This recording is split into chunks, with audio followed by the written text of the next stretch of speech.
Well, ladies and gentlemen, the calm before the storm, before the clearance, before the clear out, as you want to say, Keith here from Come On the Hoops. If this is your first time coming across the channel, please do like and subscribe below. It will be really appreciated. We're going for that 18,000. So if you're that new person coming on the video, if you can, please, it will be sound.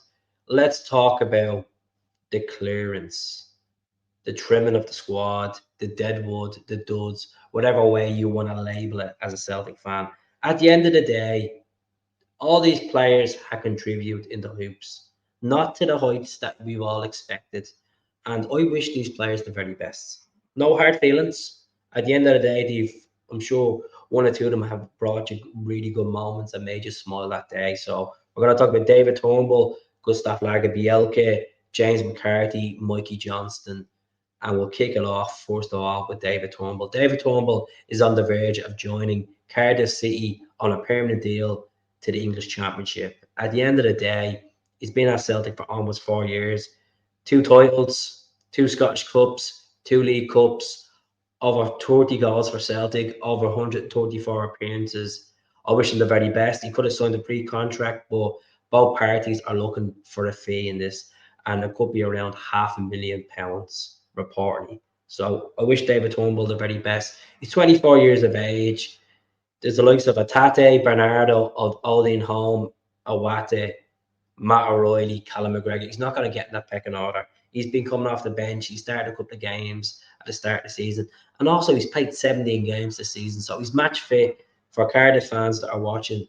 He's getting a good player, but we have better players in the pecking order. And that's just to be brutally honest, which is I wish David the very best. Regards to the situation with GUSTAF Bielke, this is a brain tease, to be honest with you. There's been a lot of talk of Lecce being interested in this window from Serie A, and there was talk last night that it was going to be a loan move, an obligation to buy.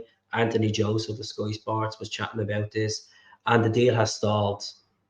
Genoa have been monitoring the situation. The reason why the deal has stalled is because Carter Vickers is injured. Carter Vickers only signed a new deal last week, and he's injured, so it could be a case that we might have to keep his services at the club. Even though he only scored one goal for Celtic, that was against Feyenoord. There's been tips that he wants to move away. If he does go to Lecce, could we recuperate a fee that we originally paid 3 million for from Ellsberg from? We'll see what happens. We'll see what happens with GUSTAF Bielke. I highly rated him to come in and do a job. He was highly rated in Swedish football, and just sadly it hasn't worked out for him. He doesn't suit Roger's style of football. We have Naroski in there as well. Welsh signed a new deal, Carter Vickers new deal, and Scales has been solid. So where's Bielke fit in the pecking order? It's a strange one. Mikey Johnston is wanted by two clubs in the English Championship, Norwich City, which they're being tipping the eyes on, City by Hodog, and also West Brom and Albion. So I wish Mikey Johnston the best if he does go on loan. I wish it was a permanent deal, to be honest with you. I think the English Championship is a good move for him. You know, it's a very hard physical league. West Brom are a decent side.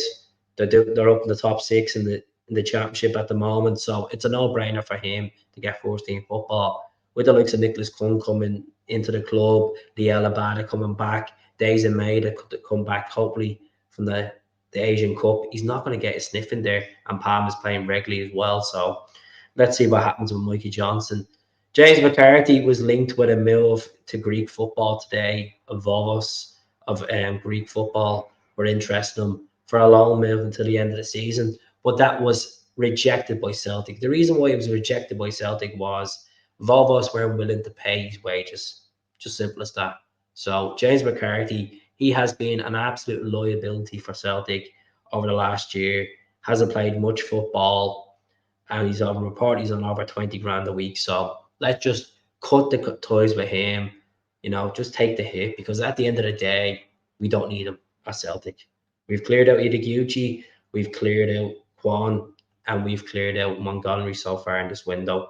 I know the two lads are gone on loan to teams in the league, but Ideguchi left. Why can we not get rid of McCarthy? It was criminal, the contract that he was put on when he was signed the same time as Joe Hart. But it is what it is. Regards to Secrets, nothing going on there. There's no other official bids or moves for Benjamin Seacrest, Kawabashi. There's been no interest from Japan for taking him. Even if we could send him on loan to anyone in the league, if anyone's interested in taking him, even send him to Libya or something at this rate, just to get him a bit of first team football. He's well down the pecking order anyway, as we know at Celtic. He was on Einstein this time last year.